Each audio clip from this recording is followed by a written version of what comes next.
तो किसी ने कहा बिना कलश के प्राण प्रतिष्ठा कैसे होगी, किसी ने कहा बिना कलश के प्राण प्रतिष्ठा कैसे होगी, किसी ने कहा जब चुनाव ही प्राण हो तो सोचो कौन सी प्रतिष्ठा दांव पे लगी होगी। लोग तो कुछ कहेंगे, लोगों का काम है कहना, आप जन की बात मत सुनना, सिर्फ मन की बात करना। फिर भी खुश थे हम 500 साल का सपना जो पूरा हो रहा था, हमारे अंदर का हिंदू भी पूरी तरह से जाग गया था। तो चल पड़े अयोध्या की ओर राम लल्ला की दर्शन की आस लगाए, चल पड़े अयोध्या की ओर राम लल्ला के दर्शन की आस लगाए। जो सामने नजारा देखा वो देखकर दंग रह गए।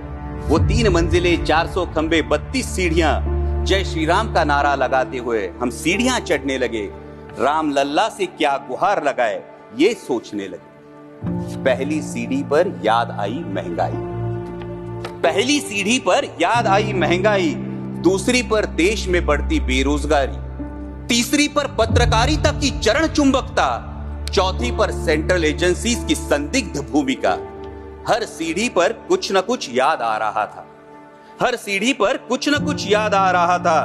कहीं 15 लाख का जुमला, कहीं किसानों का आक्रोश था, कहीं महिला कुश्तीगिरों की वेदना थी, कहीं सालाना 2 करोड़ रोजगारों का वादा था, कहीं बढ़ती सांप्रदायिकता थी, तो कहीं चुनिंदा पूंजीपतियों पर मेहरबान हमारी सरकार का चेहरा था। इस वास्तविकता ने झंझोड़ने के बाद भी हम अंधभक्तों की तरह चलते गए।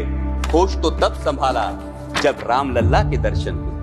हमें नतमस्तक देख राम लल्ला मुस्कुराते हुए बोले, हमें नतमस्तक देख राम लल्ला मुस्कुराते हुए बोले, मैं कल भी था, आज भी हूं, कल भी रहूंगा। जितना इस मंदिर में हूं उतना ही तुम्हारे मन में रहूंगा। लेकिन याद रखना हमेशा मैंने त्रेता युग में रामराज जलाया था, तुम कलयुग में जीते हो जहां संविधान ने गणराज जलाया है। धर्म समाज का किनारा जरूर है, धर्म समाज का किनारा जरूर है, लेकिन देश एक बहती धारा है। किनारे को धारा के बीच में लाया तो प्रवाह अड़ जाता है, प्रगति के पथ से हट जाता है। इसलिए धर्म का ठेकेदार नहीं, पहरेदार बनना चाहिए। इसलिए धर्म का ठेकेदार नहीं, पहरेदार बनना चाहिए।